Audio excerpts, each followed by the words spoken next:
Boa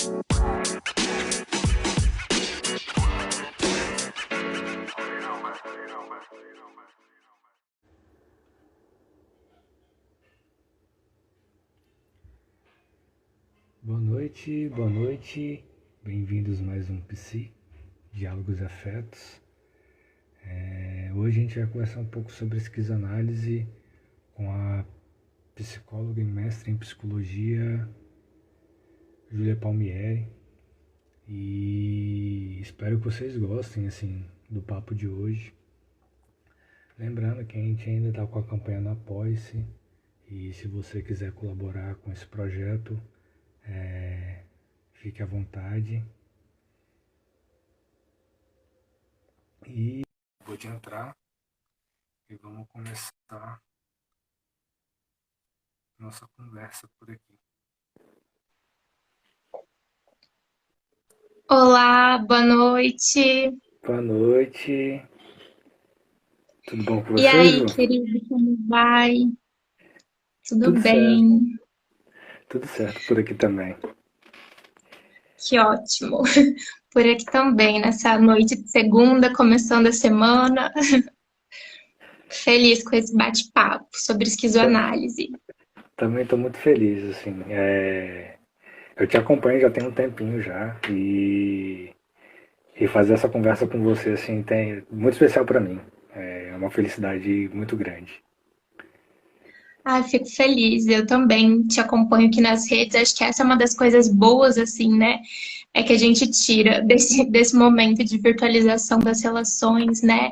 Então, o seu projeto de diálogos e afetos, de estar sempre trazendo pessoas para discutir, para falar de psicologia, acho que é super importante, assim, e fico feliz a gente poder bater esse papo aqui.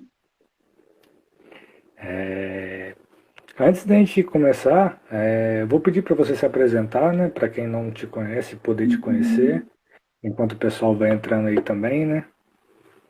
Uhum, claro.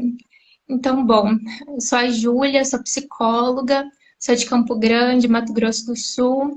Terminei meu mestrado ano passado, que eu pesquisei sobre formas de ocupação da cidade de Campo Grande e que, de alguma maneira, trabalhei com a esquizoanálise, mas mais na dimensão metodológica. Então, pensando com Deleuze e Guattari, as cartografias da subjetividade na cidade. Então, pensando a esquizo no campo epistemológico de pesquisa mesmo, como método. E agora, recentemente, que eu tenho pensado ela no campo da clínica, eu faço parte do coletivo Nós Terapia, que é um coletivo aqui de Campo Grande, Mato Grosso do Sul, que trabalha com psicoterapia, com intervenções psicossociais, com supervisões clínicas, com estudos, e a gente tem grupos, né, em que a gente vem estudando psicanálise. Então, eu venho daí e hoje atuo principalmente no consultório. Bacana. É muito bacana mesmo. Inclusive, eu lembro que você partilhou dessa sua trajetória, do seu mestrado, né, no colóquio que teve, que agora eu esqueci qual colóquio, mas teve um colóquio Ah, que... acho que foi o colóquio do pessoal do Corpo Deleuziano de Recife, não Isso, foi? foi, Ai, que foi. legal. Eles são demais. Eu participei também um tempo com eles, das intervisões. É um pessoal muito bacana, o Juan, a Raquel. Infelizmente, eu acabei parando de participar por questão de horário, mas o Corpo Deleuziano de Recife também é um espaço assim, de transmissão da esquizoanálise, né? Que é uma ponte legal para quem quer estudar esquizo. Bacana. Para quem não me conhece, eu sou o João Otávio, eu sou estudante de psicologia aqui da UFES, no Espírito Santo, né? E tenho conduzido esses diálogos aqui, através dessas lives, para conversar sobre psicologia, sobre a vida. E hoje a gente tem aqui a Ju, para a gente conversar um pouco sobre esquizoanálise, né? Então, é um diálogo, então sintam-se à vontade também, vocês que estão assistindo, para dialogar com a gente aqui no chat. E eu passo a palavra para a Ju para a gente começar esse bate-papo, né? Beleza. Então, acho que eu vou começar assim, a falar um pouco sobre o que é a esquizoanálise de modo geral, de forma bem tranquila, e aí fica à vontade para ir me interpelando e surgindo questões também, porque eu acho ótimo esse modelo de bate-papo, assim. Bom, mas a esquizoanálise, de modo geral, né, ela foi produzida, constituída pelo Deleuze e Guattari, que são dois filósofos franceses, que eles se encontram depois do Maio de 68, que foi um movimento sobre que na França teve uma dimensão muito grande de questionamento de lógicas hierárquicas, autoritárias, de revolução micropolítica, assim, relacionada a questões de sexualidade, gênero, muitos questionamentos políticos, um movimento de efervescência, assim, político-cultural, estava sendo colocado em jogo várias questões sobre o modo como a ciência moderna se constituiu, e nesse momento de efervescência, Deleuze e Guattari se encontram e eles vão produzir aí pensamentos escritos que no antiédipo eles vão chamar então de esquizoanálise. E aí eu até separei aqui o livro para mostrar para vocês que a produção do que a gente chama de esquizoanálise vai estar, sobretudo, nesse livro aqui, que é o Antiédipo, do Deleuze e Guattari, e também no Mil Platôs. E o Mil Platôs, ele é um livro, mas que no Brasil foi dividido em cinco livros pequenininhos. E esse aqui é um deles, né? O Mil Platôs são cinco volumes. E o subtítulo de ambos os livros é muito importante porque é Capitalismo e Esquizofrenia. Isso diz muito de como eles vão compor a esquizoanálise. Porque eles vão estar, de alguma maneira, pensando sobre a lógica clínica de produção de pensamento, principalmente partindo da psicanálise, para questionar e interrogar o capitalismo e para pegar essa questão do esquizo para poder pensar um modelo de subjetividade a partir da lógica esquizo, da lógica da esquizofrenia. Então, muitas vezes as pessoas têm essa questão, né? Tô falando de esquizofrenia, como assim? De onde que a esquizofrenia entra? Mas assim como Freud tomou a histeria como modelo para pensar a subjetividade, o Lacan tomou a paranoia como modelo para pensar a subjetividade, o Deleuze e Guattari vão ver potência no modelo esquizo para poder pensar o desejo e a produção de subjetividade para além dessa lógica da neurotização. Mas bem, o Guattari, ele era psicanalista, foi analisando de Lacan, e ele é o lado mais vida louca, assim, dessa dupla. Ele vai pegar assim, muitos saberes, então bem transdisciplinar. Ele traz conceitos da farmácia, conceitos da biologia. Então, o capítulo 1 do Mil Platôs, que eles vão falar da introdução ao rizoma, já vai trazer questão sobre fluxo, segmentaridades, rizoma, árvore, arborescente, raiz. Vai pegando todos esses conceitos para poder pensar. Já o Guattari, acho importante apontar que ele foi muito importante na reforma psiquiátrica francesa, né, com a clínica Laborde. E o Deleuze, ele já vem com uma carga filosófica muito bem estruturada. O Deleuze era um professor catedrático, que tinha escrito livros sobre Nietzsche, Proust, Spinoza, e aí eles compõem a quatro mãos a esquizoanálise, e ela parte da psicanálise para realizar uma crítica ao próprio modelo psicanalítico e também uma crítica aos marxismos. Então vai ter uma definição deles que é assim, que eles pegaram Freud e Marx para fazer um filho ao contrário. Então eles vão tensionar muitas teorias assim. E acho que dentro disso, acho que tem um elemento importante, que é uma ruptura epistemológica que eles vão fazer, porque eles são autores pós-estruturalistas. Então, isso já indica, já é um vetor, assim, né, de como eles vão pensar e vão compor uma proposta, assim, de pensamento mesmo, que é heteróclito, polimorfo. Então, a esquizoanálise não se pretende uma escola ou uma teoria fixa a priori, mas ela vai ser muito mais uma caixa de ferramentas.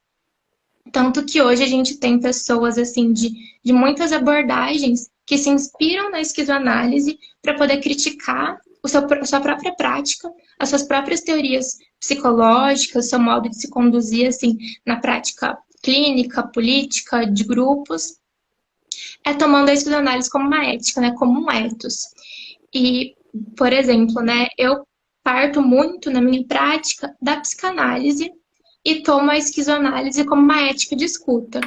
Mas também existem esquizoanalistas que eles trabalham, que já vão por uma outra vertente, que não dialogam tanto com a psicanálise. Os esquizodramatistas, né? Tem uma galera da Gestalt agora que eu tenho visto super se movimentando e entrando em diálogo com a esquizoanálise.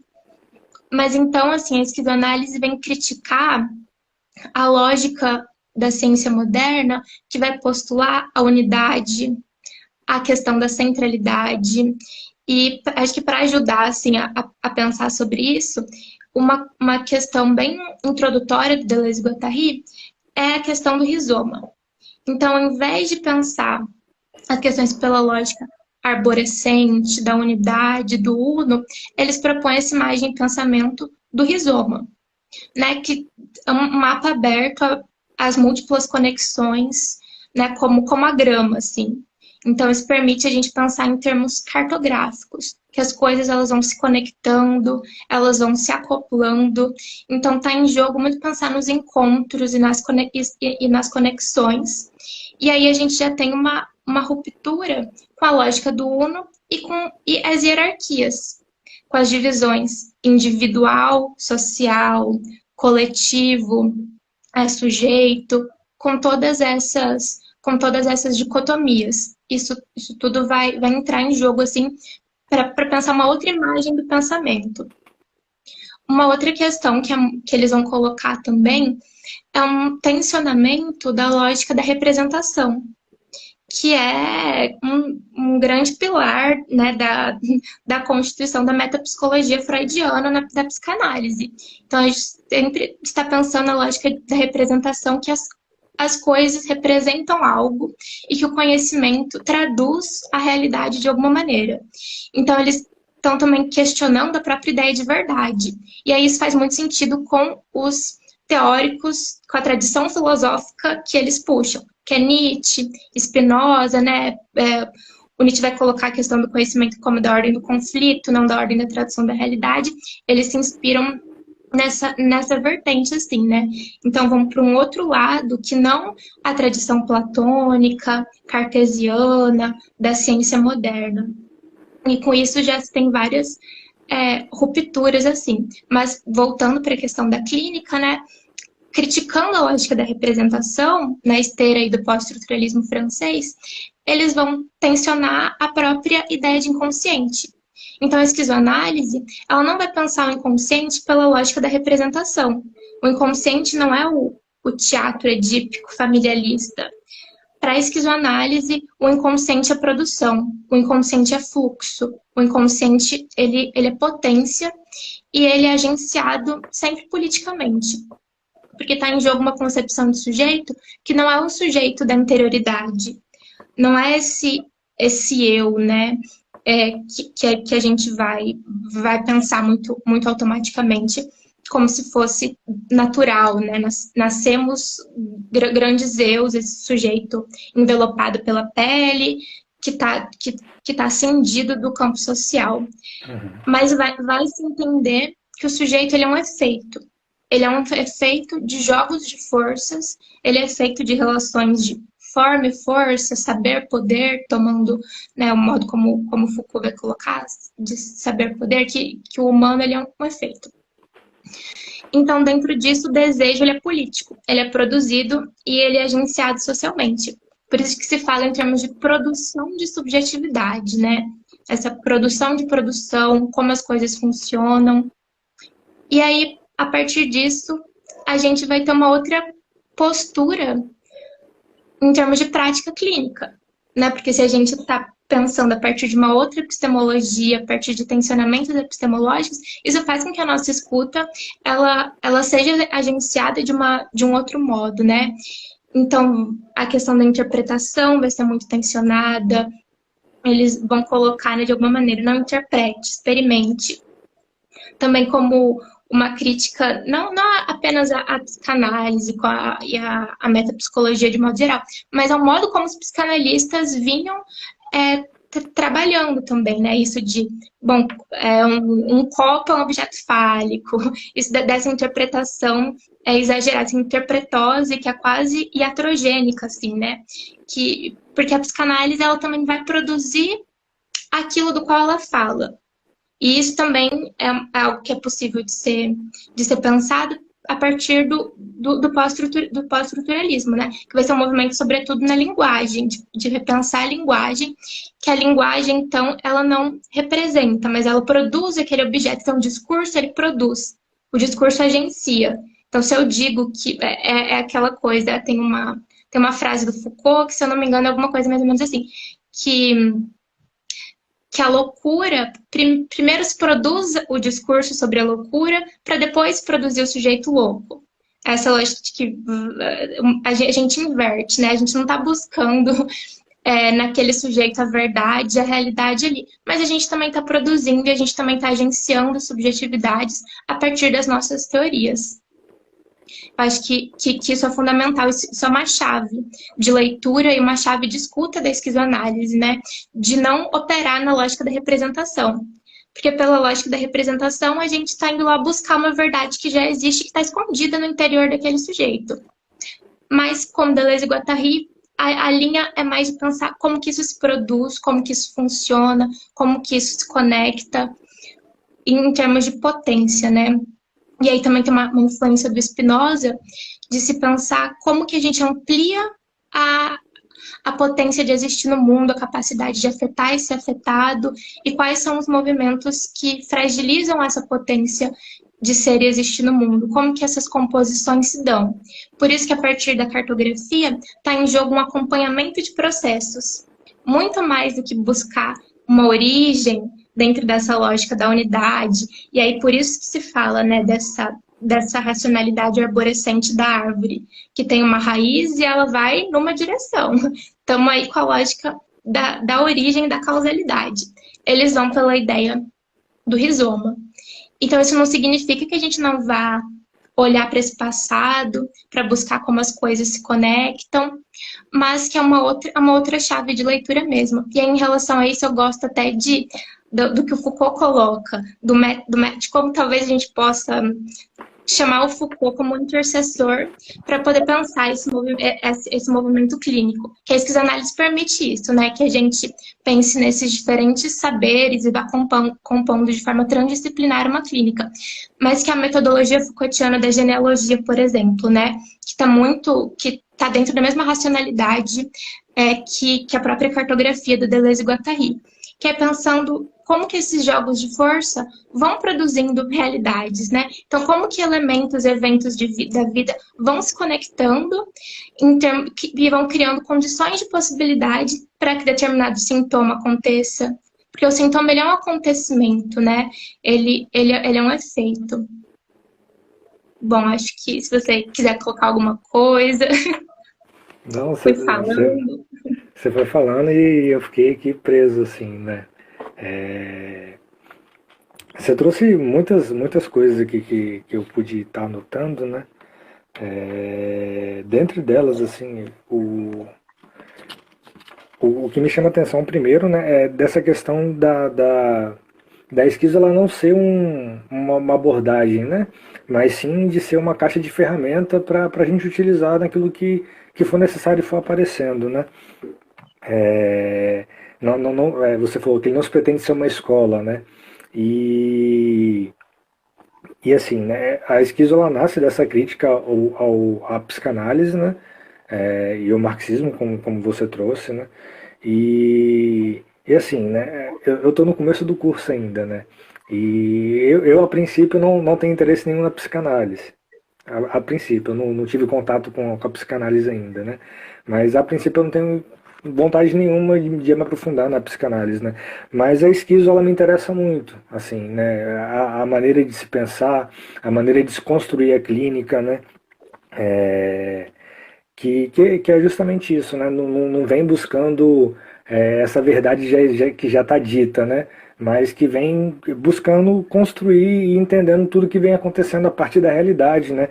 A partir do contexto sociopolítico que a pessoa está inserida, da região de onde ela mora, e tudo isso que envolve nessa produção de subjetividade, né? E isso parece muito mais interessante para mim do que as outras abordagens, assim, que ainda não tive uma experiência, mas que a princípio a esquizo me chama mais atenção nesse sentido, né? É, Eu acho que dentro disso, assim, que você está colocando, tem muito como a gente pensar a esquizoanálise como essa ética mesmo. Até para a gente repensar e se interrogar na relação com as nossas teorias e abordagens psicológicas. Porque, por exemplo, eu tenho me aproximado mais da psicanálise nesse momento, né? Até como eu comentei com você do coletivo que eu componho, Nós Terapia, uhum, e que as meninas, as outras psicólogas desse coletivo, se apoiam muito na psicanálise lacaniana. Então, eu tô tenho feito esse movimento de estudar a psicanálise lacaniana agora e tentado pensar também como a esquizo, enquanto uma chave de leitura, nos ajuda a ler autores psicanalíticos, ou enfim, se fosse de outra abordagem, mas já com essa chave de pensamento, de estar considerando o desejo enquanto produção de subjetividade, de romper com esses dualismos, com essa lógica hegemônica da unidade. Então, como a gente vai incorporando essa ideia de que o sujeito é um efeito e de como todos esses elementos do campo social, eles não apenas se relacionam com esse sujeito, mas eles produzem esse sujeito, né? Então, essa ideia da caixa de ferramentas, eu acho que ela é fantástica, porque ela ajuda a gente a qualquer abordagem psicológica, a gente pode, de algum modo, produzir esses tensionamentos. E agora se tem também tensionado a própria esquizoanálise, né, com o saber decolonial. Eu vi um texto que é de eu acho que eu não vou me lembrar o nome dele, mas que saiu na revista Cult, ele é um filósofo francês, que ele colocou, a chamada do texto é assim: Fanon não seria o primeiro esquizoanalista?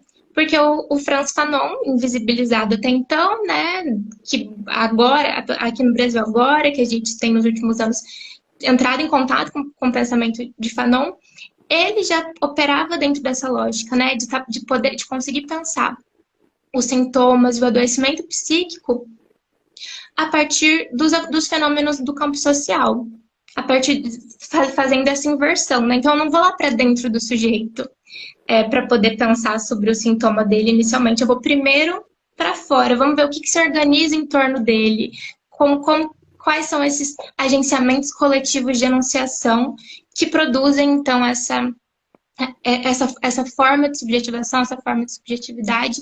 Então, também fico pensando nisso, né? Como que agora a gente vai tensionando o conhecimento do Deleuze e Guattari para pensar os territórios aqui no sul global, né? Dialogando com os povos tradicionais, com os conhecimentos periféricos.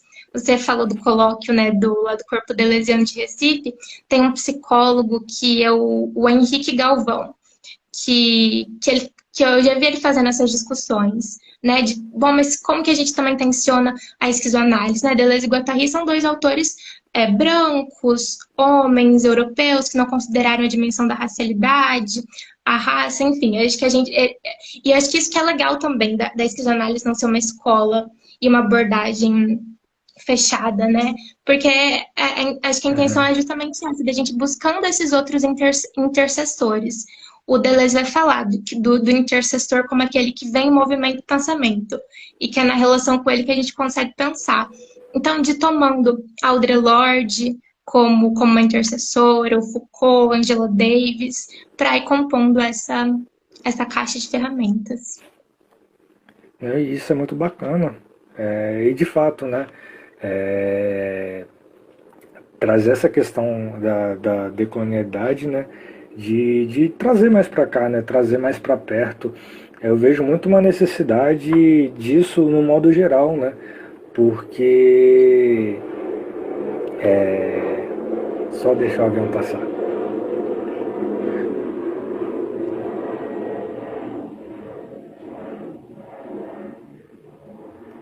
Porque a gente numa realidade de Brasil, a gente tem uma realidade muito diferente de uma Europa, de uns Estados Unidos, né? Que é onde a gente geralmente bebe muito das referências, né? E, e como clinicar, né? Como a gente pode é, atender as demandas desses corpos, né, que estão aqui no Brasil, se a gente não enxerga esses corpos nas referências que a gente estuda, né? Então, assim, tem sido uma crítica muito grande, assim, na minha formação, né? Porque eu, muito raro, me vejo no meu curso, né? Na minha formação. Eu não consigo enxergar corpos negros ali, semelhantes aos meus, né? E a gente mora num país onde a maioria das pessoas são negras, né?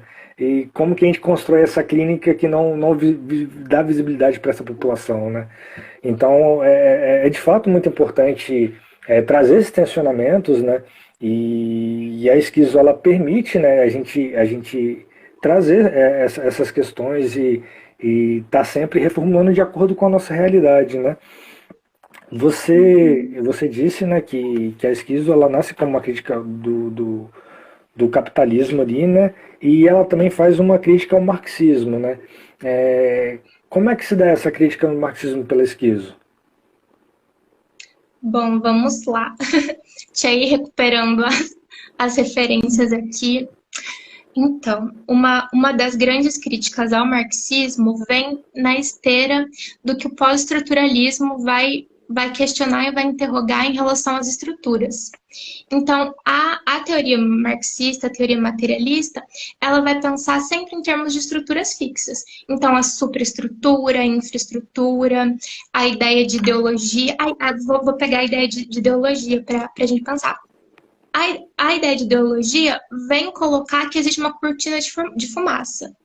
Então, existe algo que esconde a verdade. Né? Então, por exemplo, se a gente pensar por essa lógica, talvez o discurso bolsonarista hoje. Então tem elementos no discurso bolsonarista que funciona como uma ideologia para acobertar alguma coisa, tem algo por trás, tem alguma coisa que está escondida, essa cortina de fumaça, e que a gente precisa desvelar. Dentro dessa lógica, a gente está operando com a ideia de representação, que alguma coisa representa. E a mesma lógica que a psicanálise tradicionalmente opera com a ideia de representação, né? O teatro edípico, o inconsciente como um teatro, enfim. Mas pelo pós-estruturalismo, e como Deleuze e Guattari vão colocar, nada representa nada. Tudo é produção. Produção de produção. Então, o discurso ele está em jogo. O discurso é aquilo mesmo. É aquilo que tá colocado. E as coisas elas estão visíveis. Mas a questão é como que se dá esse regime de visibilidade. Como esses regimes discursivos vão se constituindo. E por que as coisas elas estão em jogo, não precisa de cortina de fumaça, de representação? Porque o nosso pensamento, as nossas ideias, posições políticas, elas são agenciadas coletivamente. Então se produz essa subjetividade. Então o desejo ele é político. O desejo pelo fascismo, o desejo pela violência, isso está sendo agenciado e produzido. Então, eles querem colocar, de alguma maneira, o foco nisso. É isso que eles buscam iluminar. Esse movimento de produção, né? O desejo como algo que produz. Então, o modo como a gente se relaciona, a questão, deixa eu tentar pensar em algum exemplo mais prático, assim. Os discursos da heterossexualidade compulsória. A heterossexualidade, ela é produzida. Isso é agenciado, né? Não precisa de lógica da representação, de ideologia, cortina de fumaça. Isso é o tempo inteiro agenciado no nosso corpo, desde a infância, né? O modo como o corpo da mulher tem que se comportar, o corpo do homem, quem a gente vai desejar, tá nos discursos que a gente vê, enfim. Tem uma questão também que eles vão operar com conceitos vazios. Então, se a gente está pensando em infraestrutura, superestrutura pelo marxismo, eles são grandes conceitos, são grandes ideais, assim como os significantes. Né? O falo, a família, o édipo, são grandes significantes. Para o Deleuze e Guattari, tudo é vazio, porque a gente está trabalhando dentro de uma lógica pós-estruturalista, que o copo Ele pode servir para colocar água, mas ele pode servir para você colocar caneta. Aquele objeto, ele está em devir. Eles estão operando com a lógica do devir. Então, a sexualidade, que me veio agora o livro do Paul Preciado, é o Manifesto Contrasexual. Um braço pode ser só um braço, ou ele pode ser um órgão sexual também. Né? O modo como o limite do nosso corpo ele foi colocado, está dentro de um regime discursivo, assim. Não sei se te respondi. Não? Mas sobre essa questão do marxismo, eu acho que o Foucault me ajuda, pelo menos, mais a entender. Que a ideia do poder, acho que isso é importante, né? Porque tanto o marxismo quanto parte da teoria psicanalítica vai colocar uma importância na ideia de repressão e na ideia de proibição, de interdição. Então, aqui, o poder ele é repressivo dentro da lógica marxista, né? Oprimidos e opressores. A gente tem aí um dualismo, a dialética. Então, como se tivesse uma realidade que se imprime nesse sujeito. A realidade econômica, política, social se imprime nesse sujeito e ele é um oprimido. Ele está quase como uma vítima nessa situação. O Foucault, ele vai tensionar isso historicamente, e ele vai entender que nas sociedades governamentais a gente está sempre falando em termos de sujeitos livres e que o poder ele produz realidade, ele produz subjetividade. Então, o poder é produtivo. O que os discursos sobre a heterossexualidade produzem? Eles não produzem a repressão de uma sexualidade que estaria lá a priori, de forma inata e natural, mas ele não reprime essa sexualidade natural, mas ele produz formas da gente desejar, formas da gente se relacionar sexualmente, porque o eu, ele é um efeito. O eu não está dado a priori, né? Nada, não tem essa ideia de natureza humana. Então, essa modificação no conceito de poder vai ser bem importante também. É uma das grandes críticas, assim, ao materialismo, um dos pontos de divergência mesmo. Entendi. Bacana. Não, eu perguntei isso porque eu tenho apostado muito mais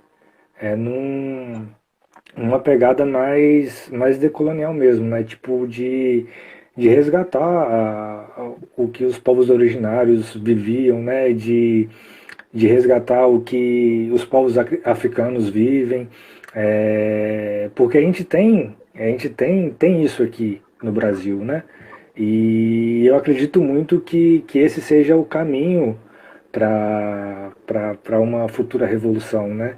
E não o marxismo, aí, o socialismo e o comunismo, né? Mas é só uma viagem aqui que eu não tenho nada estruturado, nada muito estudado, mas eu acho Eu acho importante isso que você colocou. Pode falar. Que eu acho que eu acho que esse caminho faz mais sentido pra gente. Eu acho isso importante porque me parece estar falando de uma micropolítica. Daí que é o que esses autores vão colocar, né? De uma revolução molecular, que não está dentro desses grandes enunciados de uma revolução que vai se dar pela tomada de um poder e a gente só vai modificar quem está quais são os corpos que ocupam certa posição de poder, mas a gente ainda vai estar operando pela lógica binária. Mas eles vão apostar muito nessa revolução micropolítica. Né? O Foucault vai falar sobre as lutas transversais. Então, que a mudança, ela é micropolítica. É da ordem do cotidiano, do detalhe, que é pelo detalhe, assim, né? E você falando dos conhecimentos dos povos tradicionais, fico pensando que é uma possibilidade enquanto uma caixa de ferramentas, né? Do que a gente consegue pensar como uma caixa de ferramentas para pensar a nossa subjetividade, o nosso tempo, essa questão, né, da gente sempre tomar o conhecimento do eixo Europa-Estados Unidos. Aí, se a gente faz isso no campo da psicologia, a gente vai estar operando com uma ideia de humano, que é um humano universal. Entretanto, esse humano não é universal, né? A Sueli Rolnick, que é uma psicanalista, que ela estuda uma referência na esquizoanálise, né? Ela fala sobre a radicalidade, a potência do Freud ao ouvir o sofrimento das mulheres com histeria. Então, quando ele escuta a histeria, ele está ouvindo um movimento político do campo social. Ele está ouvindo um agenciamento do desejo que é político, né? O sintoma, ele é político. E uma radicalidade da, da psicanálise. Por quê? Porque isso ajuda a gente a ver que o sintoma, ele é político. E que o erro, talvez, né, e que é isso que o Deleuze e o Guattari vão fazer na crítica à psicanálise, é universalizar isso. É daí a gente tomar que todos os humanos da face da Terra, eles vão passar por determinada fase de desenvolvimento, todos os humanos da face da Terra vão ter o complexo de Édipo. Se discute muito, né, sobre uma psicanálise sem Édipo. Esses autores da esquizoanálise discutem isso. E aí estou trazendo isso porque, por exemplo, como que vai se pensar em complexo de Édipo em certas comunidades dos povos tradicionais? Como tem elementos assim que não é da ordem do universal, né? E a gente entrar em contato com outras culturas, com outros territórios psicoexistenciais, permite que a gente se interrogue. E que a gente vê, bom, por que a gente reproduz isso? Por que a gente vive da forma como a gente vive, né? E daí, por isso também que eu acho importante o subtítulo do Antiédipo, que é Capitalismo e Esquizofrenia. Porque esse sujeito, o sujeito da culpa, o sujeito familiarista, é perfeito para o capitalismo, porque é o sujeito que deve. É o sujeito que tem a culpa do incesto, é o sujeito que tá devendo, é o neurótico. Por isso a ideia do esquizo, né? De pensar, então, com o esquizo para poder pensar uma produção desejante que rompa com isso, né? Que provoque rupturas nessa norma, nesse campo de experiência que está instituído. Uhum. Você falou também desse inconsciente, né? Que ele é fluxo, que ele é potente, né? E que sofre a influência da sociedade, né? A sociedade ele influencia, né? E a esquizo, né, ela busca trazer essas potências, né? De potencializar de fato as vidas, né? E eu acho isso também um ponto muito importante e interessante para mim, na minha visão, porque é na potência da vida que as coisas fluem de fato, né? E na potência da vida real, né? Vida que existe, da vida que é rodeada, cheia de problema, contextualizada, ela tá num lugar concreto, né? E não uma vida que ela é tirada desse lugar para ser analisada, né? Mas que é analisada nesse contexto existente, né? E, e nesse sentido a esquizo ela me chama muita atenção também, né? Porque é isso, não dá para desconsiderar a vida sem a vivência da vida, né? Sim, a vida como um acontecimento, né? E aí tá em jogo pensar nesse território existencial. Então, de deixar de ir lá para dentro do sujeito para pensar o sintoma, o adoecimento, as formas de sofrer, mas pensar o que se organiza. E aí você falando disso, me lembrei do Luiz Antônio Batista, que ele vai falar que a psicologia é uma grande fábrica de interiores. Então, que essa subjetividade interiorizada, ela foi produzida, ela é agenciada, né? Esse modo através do qual a gente se experimenta enquanto um eu, isso é político, né? Então, a própria dicotomia de coletivo individual, que a gente já falou aqui, né? Sujeito coletivo, eu e o outro, isso é agenciado, né? Tem a ideia da fita de Moebius, que não sei se vocês têm a referência, mas é uma fita que ela se enrola de uma maneira que o dentro pode ser o fora e o fora pode ser o dentro. Então, o interior é um prolongamento do fora. A nossa subjetividade ela é produzida por esse fora, né? E desconsiderar o território tá dentro de uma aposta política de produção de individualidades, né? Então o neoliberalismo vai se apegar muito a isso. As teorias psicológicas agora têm se dado um boom nessa direção, né? A gente compra essa ideia do eu. E aí, com essa ideia do eu, isso favorece muitos processos de culpabilização, meritocracia. Então, tá dentro de um jogo da sociedade capitalista também. Mas essa questão do território também acho que ajuda muita gente a pensar as políticas públicas. Então, porque a esquizoanálise ela pode ser pensada na clínica individual, que eu acho que, para mim, é onde mora o maior desafio de conseguir trabalhar com todos esses agenciamentos sociais e políticos quando você está atendendo um indivíduo ali, como você faz isso. Mas eu acho que ela é sensacional para trabalhar nas políticas públicas, trabalhar com os grupos, né? O pessoal do Instituto Gregório Barenblit, que trabalha muito com análise institucional. Colocar uma questão aqui. A Cris de um ponto de interrogação antes já. Para além do consumo da psicanálise, da esquizoanálise ou da decolonialidade, mas pensar sobre possíveis aberturas e fechamentos da escuta. Quais são os agenciamentos? Acho que isso que fica, né, pra gente, como constituir esses agenciamentos dessa escuta. E como escutar esse território, né? No mestrado, pensando com a cidade, e aí entrando em contato com esses autores que vão pensar que a psicologia é uma grande fábrica de interiores, como que a gente pensou a subjetividade dentro dessas instituições, né? Dentro dos espaços fechados. E quando a gente vai para fora, para a rua, como que a gente consegue agenciar outras coisas e produzir novos agenciamentos? Acho que esse talvez seja o grande objetivo da esquizoanálise, né? Liberar a vida onde ela se aprisiona de algum modo, liberar os fluxos e produzir outros agenciamentos sempre em devir. Da hora. Da hora demais. Outro ponto também que me chama bastante atenção, né, é a transdisciplinaridade, né, que você trouxe também. Que a gente consegue transitar, né, porque, assim, né, quando a gente está falando de vida, a vida ela é múltipla, né, e quando a gente tem essa multiplicidade, né, a gente precisa caminhar por diversos caminhos, né, não vai ter uma regra, um modelo único, e quando a gente consegue trazer essas outras disciplinas para trabalhar junto, né, a gente consegue potencializar ainda mais, né? A gente consegue trazer essa potência de vida mesmo, né? Sim, eu concordo nessa, porque essa ideia das disciplinas também está dentro de uma certa aposta política de produção do conhecimento, né? Esse conhecimento fragmentado, que cada vez mais é específico, e aí tudo se fragmenta, né? E aí isso produz essas dicotomias, como essa grande dicotomia do individual, coletivo.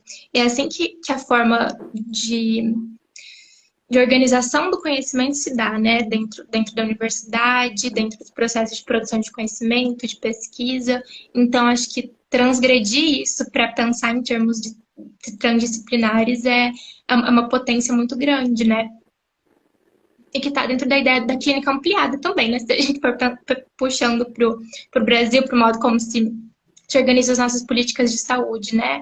A própria ideia da saúde coletiva, né, de pensar bom, com o urbanismo, com o mundo do trabalho, com diferentes saberes e campos em ciências sociais, tudo está em jogo, né, se a gente está falando de saúde, se a gente está falando de vida e do modo como a gente vive mesmo, como a gente se organiza. E aí, acho que por isso também que a esquizoanálise é tão potente, porque o Guattari era esse cara transdisciplinar que transitava entre o movimento político, entre a psicanálise, a biologia. Então, essa pessoa heteróclita, né, que fez isso com a esquizoanálise. Então, às vezes você pega um texto deles e, ai, o que é isso? Parece que é um texto de biologia, o que significa, o que são esses fluxos, esse rizoma, o arborescente, o quantum, né? Pega o conceito da física e aí se vê como tudo isso é muito, muito potente mesmo.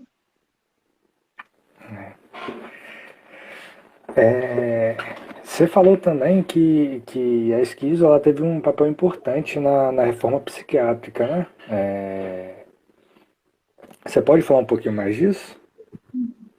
Sim, foi mais no sentido de colocar que o Guattari, ele é um militante da reforma psiquiátrica francesa, né? Então, de questionar os modelos de asilamento, de internamento, todo esse saber sobre a loucura, toda essa produção discursiva sobre o adoecimento mental, e então, de desenvolver outras práticas e outros agenciamentos políticos. Me lembrei agora do Fanon, que a gente está falando da esquizo, né? Daí, bom, colocar o Fanon como um esquizoanalista, uma brincadeira assim, né? Porque já estava se encarregando desses processos sociais, mas porque o Fanon foi muito importante na reforma na reforma psiquiátrica, né? O Basaglia, isso foi uma coisa que não vi na graduação, né? A gente foi entrar em contato depois com isso, mas o Basaglia se inspirou no Fanon e nos escritos de Fanon, de experiências do Fanon em hospitais na Argélia, né? Então, da diferença da forma de cuidado psiquiátrico entre diferentes culturas, né? Com os franceses era um movimento, com os muçulmanos precisava-se de um outro movimento, mas esses autores da esquizoanálise que vão pensar como o discurso produz subjetividade, como o discurso produz realidade, vai se questionar todo esse saber sobre a loucura, né? A loucura só pode existir dentro de uma sociedade. Então, ela não existe a priori, né? E as formas de cuidado e de intervenção, elas produzem o próprio adoecimento psíquico, né? Os parâmetros de normalidade, a normalidade vão ser interrogados, os parâmetros de saúde, de doença, a partir do momento que a gente entende que isso é produzido. Você falando dessa produção, né, eu lembro de alguns textos que eu li, né, no semestre passado, né, de fato falava sobre isso, né, que esses desvios, né, eles eram dados a partir de pessoas que eram ditas normais, né, que estavam, né, nessa produção de ciência, né, e que encontravam o diferente e a partir desse diferente, né, fala assim, ele é diferente, eu sou normal, então ele está errado, ele é doente, ele é louco, e por aí vai, né. E de fato, como que isso é de fato construído, né? Porque é importante ver também, eu acho que para mim, pelo menos é importante, ver quem está fazendo essas construções, né? Quem está fazendo essas produções de verdades, né? E geralmente são homens brancos, cis, europeus, por aí vai. O homem hétero, logo falocêntrico. Porque, de certo modo, esses parâmetros de normalidade e normalidade que recaem sobre o sofrimento psíquico, para pensar a loucura, a criminalidade, a educação, estão dentro de uma lógica colonial, né? Acho que isso que você falou agora que remete para essa questão.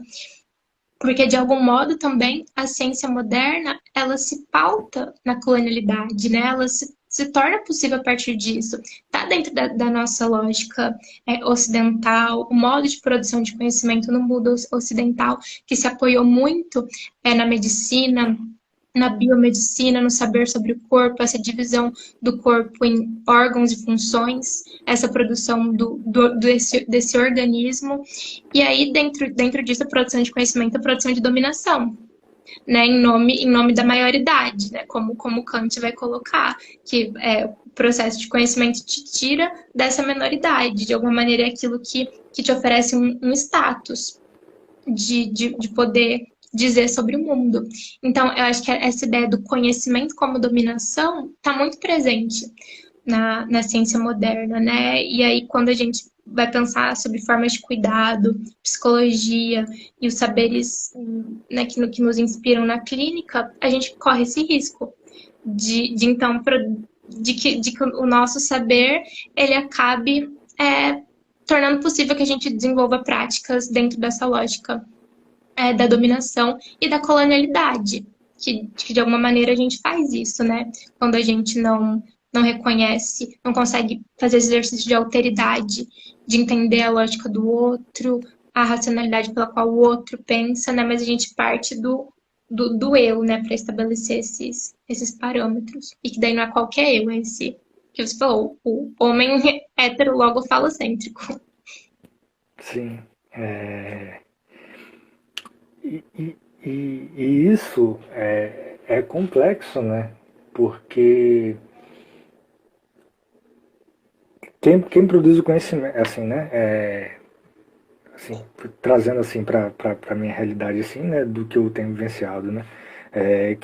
Quem produz conhecimento é quem está na academia, né?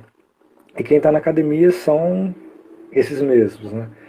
E recentemente, né, assim, a gente sabe que tem produções antigas de autores negros, autores que vão fugir dessa lógica colonial, mas que são poucos valorizados, tá começando agora a se dar uma atenção para eles, né?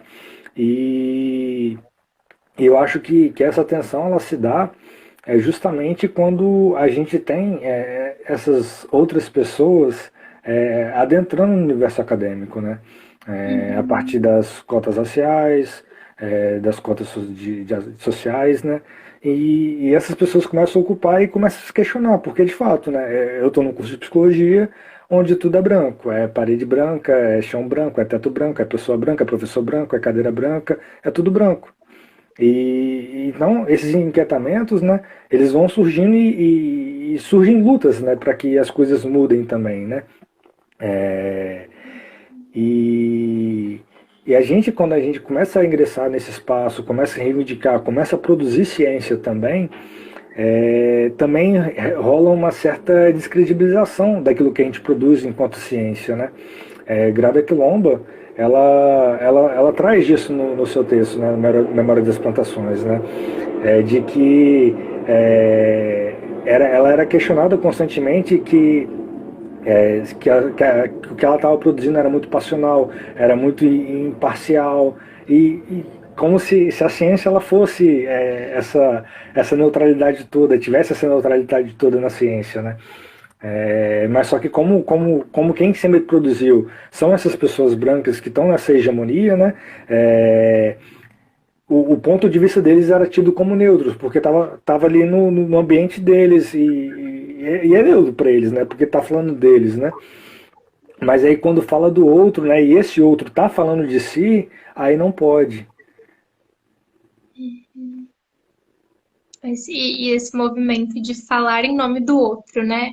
Então, a gente produz dentro da universidade todo um discurso sobre o outro, que não está naquele espaço para negociar, para interrogar, para tensionar. E, nossa, eu achei bem importante isso que você falou, né, em relação às cotas, né, às ações afirmativas, que a partir do momento que tem outras pessoas ocupando esse espaço, começa esse jogo de força, né? Então, acho que isso está dentro também daquela questão da micropolítica, né? Que não é uma revolução de vir de alguma maneira acabar com a universidade, com a produção de conhecimento ou de instaurar um outro modo, mas como que isso vai sendo tensionado micropoliticamente. Então, de corpos não brancos estarem ocupando esse espaço acadêmico, tensionando, reivindicando, de corpos não cis estarem ocupando esse espaço, questionando, reivindicando, e aí isso vai dando toda uma visibilidade, porque é muito isso agora, o tanto de autores e autoras que eu nunca tinha ouvido falar durante a graduação, durante 5 anos de graduação em psicologia, e depois, nesses últimos 3 anos, agora que a gente teve visibilidade, né, para autores como Lélia Gonzalez, Neuza Souza Santos, Virginia Bicudo, o próprio Fanon, e agora a gente tá iluminando tudo isso. Que isso é uma coisa, não é como se essa produção de conhecimento não existisse antes. Né? Isso não existia, essas pessoas não produziam. Não, as pessoas produziam, só que isso era invisibilizado. Então, é uma de mudança, de uma transformação em termos de um regime de visibilidade. Não, agora isso vai ser visto, agora isso vai fazer barulho, agora isso aqui vai ter impacto. Vocês que não, a gente que não sabia, não sabia disso até então, né? Eu que não sabia, que não tinha lido, é todo o universo que está aí, que tá operando. Mas a gente precisa, de alguma maneira, dar visibilidade para isso. Mas, ao mesmo tempo, como você falou, né? É um jogo de forças. Então, mesmo que se começa a ter certas formas de produção de conhecimento, certos autores começam a ganhar visibilidade, mas isso começa a incomodar.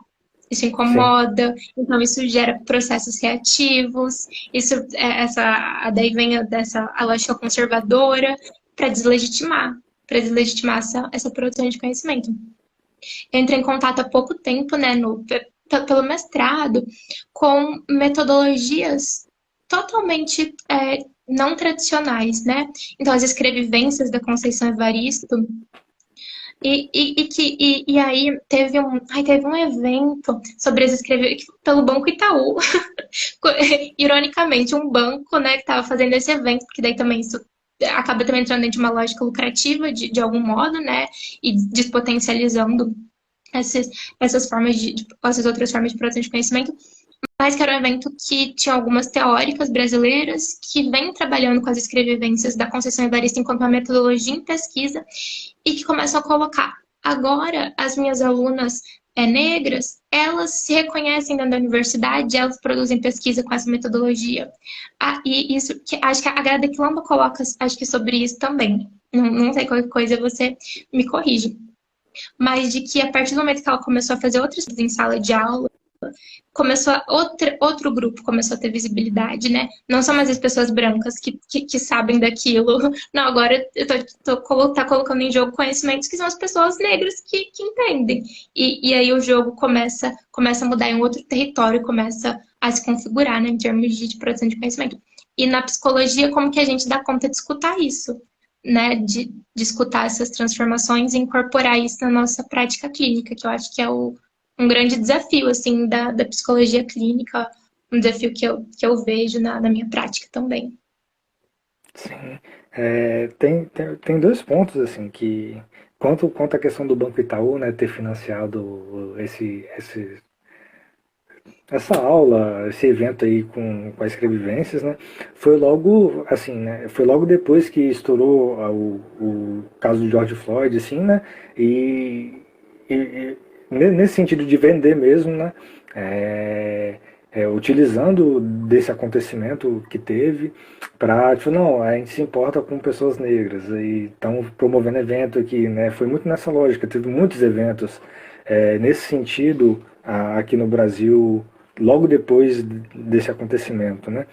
E outra coisa, assim, você falou, né, que a partir dessa entrada começa a entrada de pessoas negras não brancas, né, na universidade, né, começa a gerar esses tensionamentos e tal, e causa esse certo desconforto, né, nas pessoas que já estavam lá, né, e, e eu não consigo, eu estava conversando sobre isso numa live anterior, né, e eu não consigo desassociar isso de um sucateamento da universidade. Não à toa que a universidade está sendo sucateada nesses tempos, né? Uhum. Porque a partir desse momento onde a gente consegue ingressar, onde a gente não tinha esse acesso, e a gente começa a questionar muitas coisas que estavam lá como dadas, né, e elas não são dadas, começa-se esse processo de sucateamento das universidades, né? Mais intensificado, né? Então eu não consigo desassociar uma coisa da outra, né? Porque Uhum. quem continua ainda nos poderes são esses homens brancos, né? Sim. Acho que esse é um bom ponto, assim, né, a se pensar. Não tinha pensado sobre isso. Mas eu fico, dentro disso, assim, de certa forma relacionada a isso, eu fico pensando como que as nossas críticas à universidade ainda precisam, de alguma maneira, apostar nelas, né? Porque, de algum modo, é por meio também do conhecimento científico, dessa aposta na produção de conhecimento, que a gente conquista muitas coisas e que a gente tem ali um plano de realidade, mais ou menos. Eu digo isso assim, porque todo esse movimento agora negacionista, de recusa à produção de conhecimento, de deslegitimação do conhecimento científico, eu acho que o que a gente coloca, assim, não é um movimento de negar a produção de conhecimento científico, mas é de entender que o modo de produção de conhecimento científico é político, que as metodologias que a gente utiliza são políticas e que a gente quer e que se deseja ocupar a universidade de outro modo e produzir e entender que a produção de conhecimento não é neutra, nem na medicina, né, que a gente acha que tem que estar ali salvaguardada por uma neutralidade, mas a partir do momento que pesquisadoras feministas da medicina começaram a também produzir conhecimento, muitas coisas se transformaram, né? Até para pensar questões de gênero, sexualidade, da anatomia, questão intersexual, enfim. Então, é como que a gente consegue fazer esse movimento de questionar, interrogar a universidade, mas ainda apostando nela de algum modo, né? Porque agora que se começa, e é importantíssimo, né? Que você falou, agora que se começa a ter a visibilidade para outros grupos, para outro modo de produção de conhecimento, isso passa a ser, né, sucateado, deslegitimado, e tá dentro de todo um projeto, né? De país, de mundo ocidental, né? Com a neoliberalização das relações, privatização excessiva, e que isso afeta também a nossa subjetividade, né? Porque a Sim. gente se individualiza cada vez mais, né? Não é à toa os sintomas que a gente vê hoje, né? Em termos de ansiedade, das depressões, como toda essa dimensão coletiva também vai se fragilizando, né? Uhum. Eu acho que eu não tenho mais nenhuma pergunta aqui. Mas se aí tiver Eu mais acho coisa que para falar, a, a eu acho que não é o nome dela que está aqui, Fiamma. Fiamma. Ela colocou alguma coisa. Sim, considerar os paradigmas de ciência. De qual ciência estamos falando? Ela serve ao quê e a quem? Quais conhecimentos são validados na nossa sociedade? Acho que é muito esse movimento, né? Da gente conseguir questionar, interrogar tudo isso, mas ainda apostando nessa produção de conhecimento. Mas acredito que é isso. Para mim foi um bate-papo muito bom, muito potente poder vir aqui. Legal que o pessoal participou, comentou, pessoas queridas aqui. Sim, também gostei bastante, assim, foi um prazer muito grande estar aqui com você e estar conversando aqui com você. É, Agradeço de coração, assim, você ter aceitado o convite para estar aqui conversando com a gente, né? É, Agradeço de verdade mesmo, assim, foi muito bom. E, e é isso. Eu também agradeço muito o convite, acho muito legal a sua proposta, né, desses bate-papos que você tem realizado e fico muito feliz de ter participado. Então Tá é bem. Boa isso. noite, pessoal. Boa noite. Lembrando que a gente tem o podcast, né? Ele está disponível nas demais plataformas que você mais escuta, né? Tem todos os episódios lá, todos não, né? Mas eu vou postando de 15 em 15 dias os episódios lá. E tem as lives também salvas aqui no meu Instagram, mas eu acredito que pelo podcast é mais fácil de ver do que pela live. Então, podem acessar lá. Tem no Spotify, Deezer, Google Podcast, Apple Podcast, enfim. Lembrando também que a gente está com uma campanha no Apoia-se para dar continuidade nesse projeto, né? E você pode estar colaborando a partir de R$ 1 mensal para dar continuidade no projeto, para ele continuar acontecendo. E é isso. No mais é isso. Te agradeço de novo, Ju, e espero que a gente possa trocar outras ideias no futuro. Também espero, estamos abertos aí para as conexões. Beijo, gente. Boa noite. Boa noite. Tchau, tchau.